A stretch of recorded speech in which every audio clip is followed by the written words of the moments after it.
अस्सलाम वालेकुम। उम्मीद है आप सब खैरियत से होंगे। अल्लाह पाक आप सबको खुश और आबाद रखें।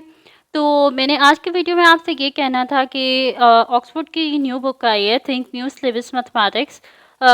इसमें हमारे पास बुक 1, बुक 2, बुक 3, बुक 4 ये सारी बुक्स न्यू आई हैं जो कि अब पढ़ाई जाएंगी ओ लेवल्स में। तो अगर आप लोगों को इन बुक्स में से बुक 1 एंड बुक 2, अभी मैं बुक 1 और बुक 2 करवा रही हूँ, तो अगर बुक 1 और बुक 2 में से जो भी एक्सरसाइज आपको समझ नहीं आ रही वो आप मुझे बता दें इसी वीडियो के कमेंट सेक्शन में।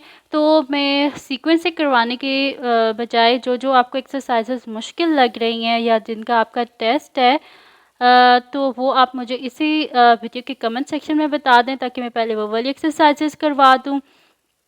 और जो भी टॉपिक आप लोगों को समझ नहीं आ रहा वो भी मुझे बता दें, वो भी मैं आपको करवा दूँगी। और इसी तरह मुझे सपोर्ट करते रहिए और अपनी दुआओं में मुझे लाज़मी याद रखिएगा। और जो भी टॉपिक आपको समझ नहीं आता मुझे इसी वीडियो के कमेंट सेक्शन में बता दें, मैं इंशाल्लाह पूरी कोशिश करूँगी कि जल्दी उसको अपलोड कर दूँ। और अपनी दुआओं में लाज़मी याद रखिएगा। अल्लाह हाफ़िज़।